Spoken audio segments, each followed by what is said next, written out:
Next up, we have Vitaly from Qase. Qase is also a sponsor. You've already heard from him at the start. He's talking on dog fooding today. Vitaly represents Qase. He's flown in yesterday from Georgia, and he's got 22 years of experience, delivered over 40 talks across the globe. Let's see what does he have to say.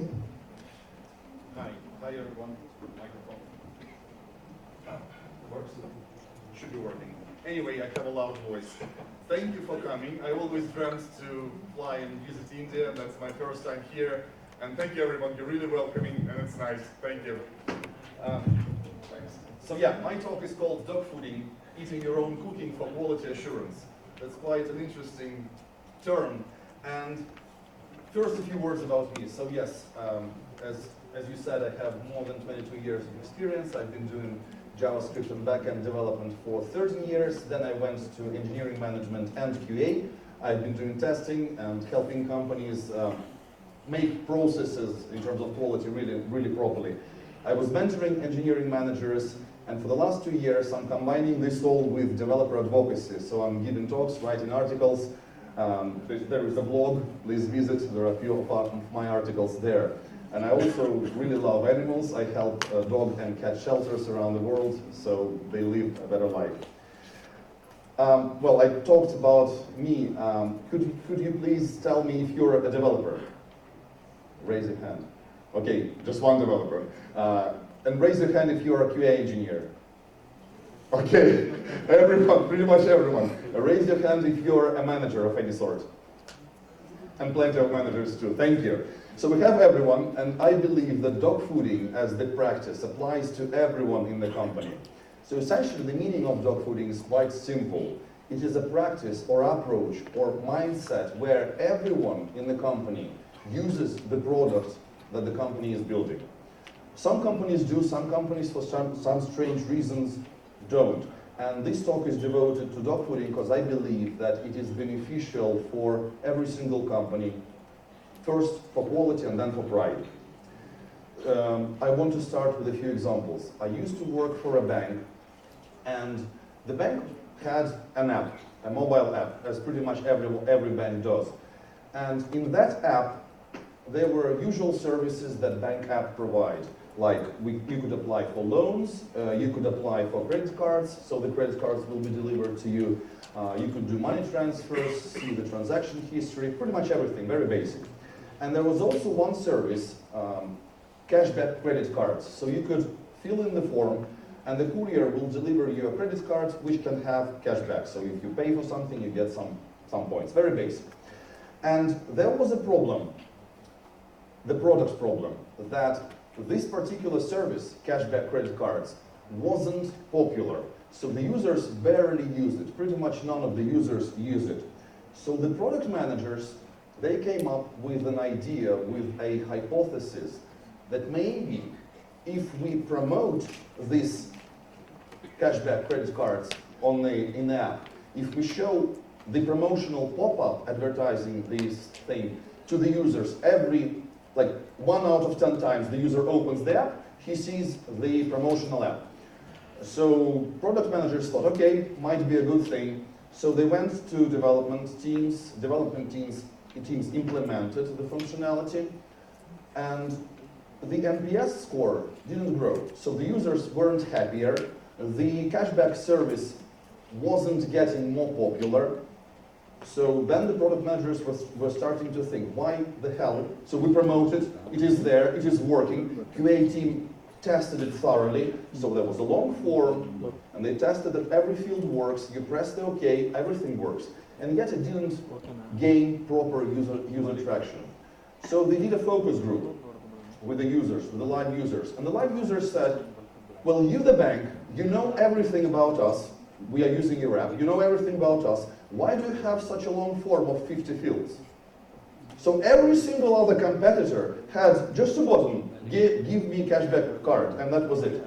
So I'm showing with this example that if product managers were actually applying for cashback credit cards themselves, or if the development team was applying for cashback cards themselves, or the QA team was applying, if they were the users of this service, they would figure out that the service had problems. The form was too big. So the requirements were all right, the development team fulfilled all the requirements, QA team tested everything, and yet the whole thing was thrown away after some time. So later, after the focus group, they improved the service, they did just one button. Another example is of my friend's previous place of work. He used to work for another bank.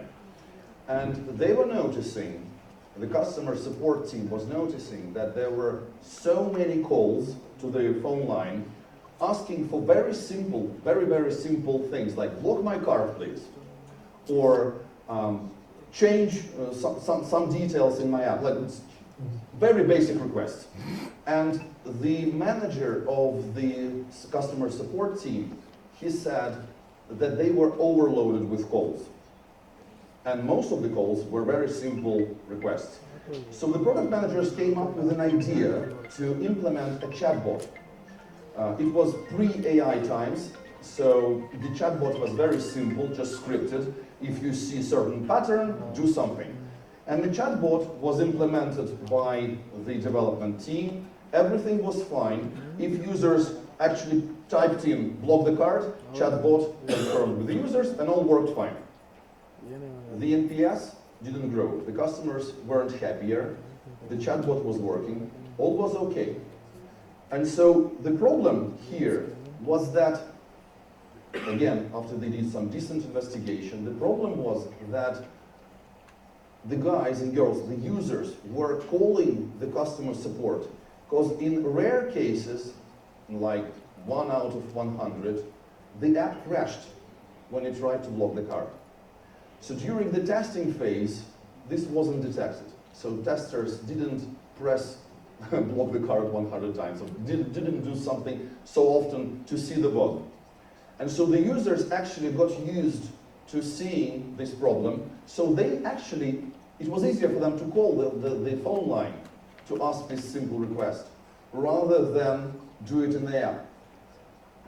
So once again here, if dogfooding was implemented as a practice, if product managers were using the app, if developers were using the app, if, like on a daily basis, if QA engineers were using the app on a daily basis as normal users, chances are, the probability is higher that they would have noticed this particular scenario. And there is a great deal of history behind this approach. In 1980, Apple was developing their first Apple computer with Word app. Not as complicated as Microsoft Word is now, but still it worked. And at that time, most companies had typewriters, the mechanical machines. So Apple decided for them to actually understand how to build the Word app better, they needed to force everyone in the company. Well, this was the time when managers actually forced everyone. So they forced everyone to use the new Apple computer with the Word app. So they issued this mandate: no typewriters at Apple. We're only gonna use our app on our Apple computers. Another example of a company who uses dogfooding from the very start is 37 Signals. Does anyone know 37 Signals? Okay, so they have a quite popular in the US markets project management tool called Basecamp. So this company does this project management tool, and they created this project management tool for themselves first. So they do software development, and they decided that they wanted to be the first users of that tool. If they are the first users, they understand what other project managers want quite well, because they are good project management. So they combine those two worlds, the engineering world and the user world in many heads, but well, they combine them. Another case is our company. We started 5 years ago. Our CEO was writing our test management system for his colleagues, the QA engineers. He was also testing and he was developing. And we now use our tool to test our tool. And this is quite strange, but it works really well. So whenever we see that certain functionalities, certain ideas coming from product manager, are weird, we talk to him. We tell him, well, you know, you are not the QA. Okay, we appreciate your ideas. You're not the QA. Let's talk again. Let's think better. If he insists, we then discuss. And for us, it works really well because we have almost zero bugs. We follow zero bug policy. Whenever an engineer sees something, they fix it straight away. We also come up with good product ideas, and our NPS is like ridiculously high. Our users love us. So I would say that we make Qase to help others test anything. So to recap, dogfooding is a practice of using your own products and services where you are the first user and you are the engineer. As I said, these two worlds are combined, and this helps with quality. So far, I talked about product companies. So there are essentially, as you know, two types of companies. Product companies and outsourcing or service companies. Service companies, they provide development team efforts to others, like Lukesoft does, for example. Thank you for that. With outsourcing companies, the process is quite different. Requirements, but when you have a contract, requirements are prepared in most cases up front. You can't come to your client and say, well, you're proposing some bad stuff, let's not do it. You either have the contract and then fulfill the requirements, or you don't. So we can't say you're solving the wrong problem. You can't, you just have to solve the problem they came to you to solve. So my thesis here is that dogfooding helps even in this scenario. I believe that knowing something is both engineering and using this particular tool or app or whatever. And to illustrate that, I want to play a little game. I want to invite a volunteer on stage, a volunteer who rides a bicycle. And I want to ask the person to draw a bicycle on my iPad. Does anyone want to join? Just 1 minute. Please. Yeah? Good, thank you. Now we have this. Thank you. What is your name? Mine. Nice to meet you. Thank you. So don't worry, just draw it. I won't mock you, I won't do anything. You just need to illustrate. I'll try. Yes, please. So we have like 1 minute. Can anyone tell us when the 1 minute ends, please? Cheers. Thank you.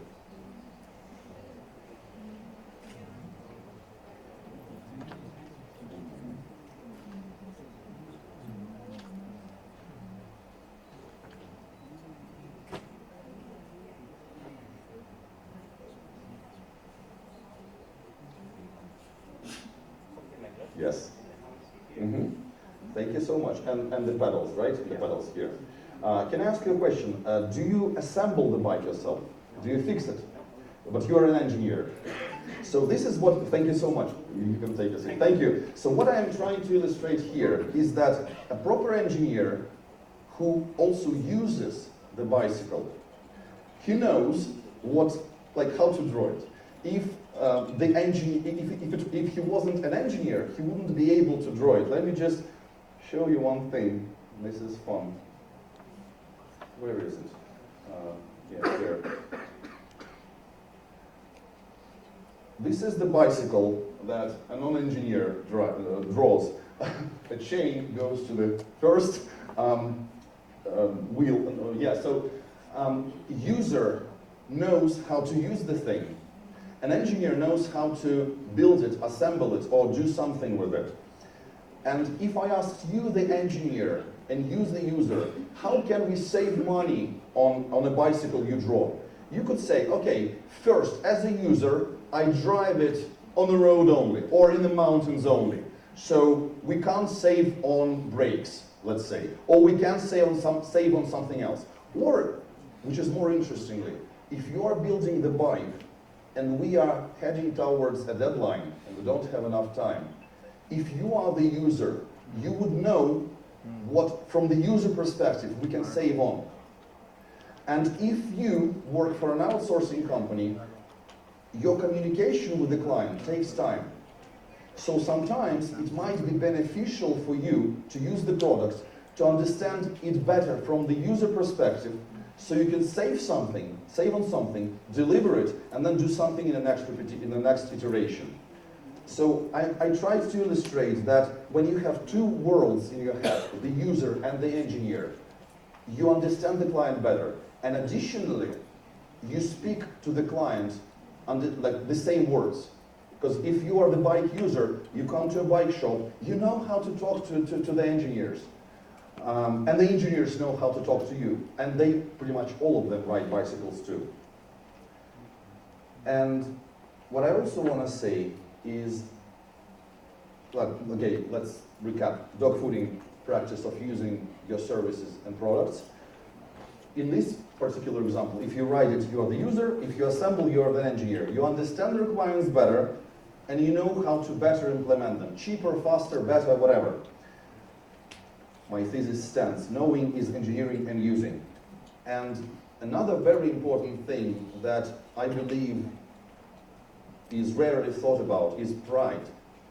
We are social animals. We evolved in groups. We need appreciation from others. When I tell my daughter, I work for a company which helps people, I believe it.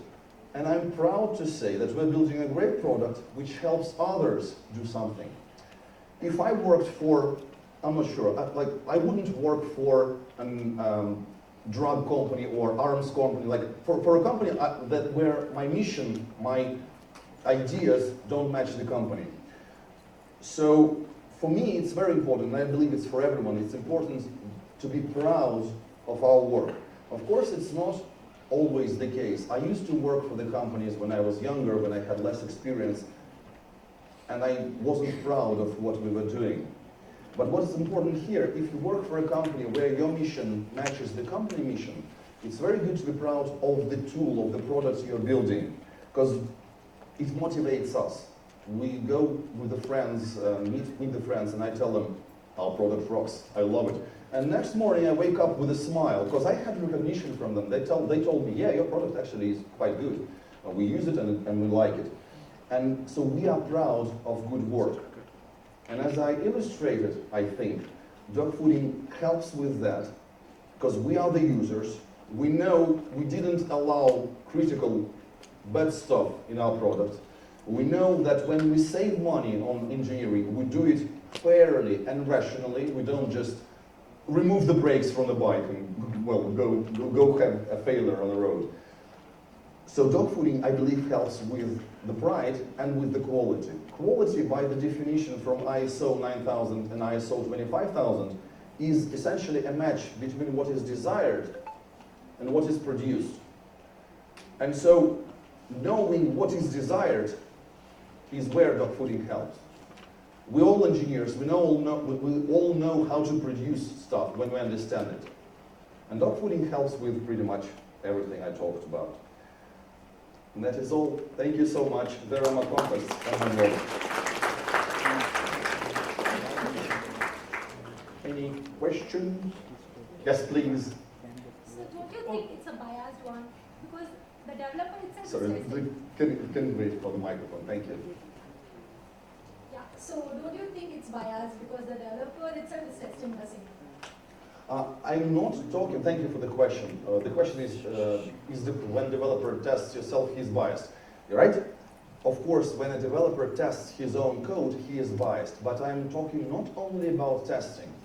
I'm talking more about understanding what the user wants. So if you are the user of the app, you understand the users better. That is what I'm talking about. And I fully agree with you that developers have pretty much different mindset from QA engineers.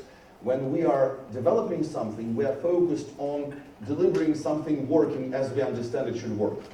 QA engineers, on the other hand, will test the bike, let's say. They will drop it, they will ride it sideways, they will do pretty much all the crazy stuff possible, negative, edge case, whatever. They will hit it in the wall and see if the person dies or not. That's the proper QA will test pretty much everything. So I believe that any healthy team should consist both of engineers, developers, and QA engineers. So then they can combine those roles. But once again, if they use the product on a daily basis, so if you are producing bicycles, ride them. Then you will be more proud, and then the quality will be better, because you understand others better. Thank you. Any other questions? Right at the front. have a lot of jogging today. Thank you, Vitaly, for nice concept. Actually, it added a new word to my vocabulary. Dog fooding. Yeah, actually, it's very interesting. The origin of the term is thought to be that there was one company producing dog food, the bags and everything, and it was rumored that the CEO of the company actually tried every single dog food he was producing. I'm not sure if it is just a marketing message or if it's true. But then when journalists saw that, they said, oh, he was dog fooding. Okay. And coming to my question, Yes. one of the challenge with this concept which is in my mind is about the scaling. Yes. So, what are your thoughts on scaling? So, as a tester, I will be on a very less scale, and when a customer grows, that goes to a bigger scale. And what are your thoughts on mixing those two? Thank you. Do I understand by scaling you mean the amount of effort we put in that? No, I mean, as a user, when I Yes. test it, I have a lesser kind of a load, and when it goes to customer, it goes to a bigger load and bigger Yes. scenarios. Thank you. That is why I believe that when we work in a company, like we have only 35 people and some contractors. So everyone in the company, even the customer support and marketing, they use our product. And so we see it from different perspectives. If your company is big, if it's, let's say, there is 1,000 employees building a product, the variety of testing, of user testing, is huge. Because if you have, let's say, customer support or like anyone in the marketing department, accounts, using your product, then maybe they will notice something which is relevant to that target audience. And so it kind of scales. It's not scaling really, really well, but it kind of scales. Thank you. Any other questions? Thank you. That will be the last question. Yeah, thank you so much for the session. It is very good, I mean, if you think about, but practically implementing it, don't you think it can be a little challenging, because sometimes the audience is from other countries, like when we outsource people and people are from different countries who are actually working, and the kind of comfort they would see in that product might not match with the audience they would be having. So that can create a pressure on the team to do a multiple reworks, because they can project some ideas which would need multiple communications, and after that it has to be agreed upon, and it might not work for that audience even if it is agreed upon. Thank you so much for your comment. This is a very good comment. I would like to recommend a book called Culture Works. It's a very interesting book on essentially culturology, where different cultures are studied. And so for sure, if our product, let's say, is built for Japan, where the culture is very different from Europe, we would need some consultancy there. So our dog fooding efforts would be limited in benefit if we target Japan. That is for sure. So this is absolutely right. There are limits to applicability of pretty much any tool. But if you're building something for the local market, where users of the tool resemble you, then it's easy. Then it's just easy. If you're building for a market which is somewhat similar, dog fooding is less important, less beneficial. If you're building it for the aliens from Mars, of course, you should be using their services in testing rather than yours. Thank you. Yes. We have to stop here. Any other questions? Vitaly will be outside at his booth. Qase has a booth, and Vitaly, if you could please stay up and. Thank you so much, everyone.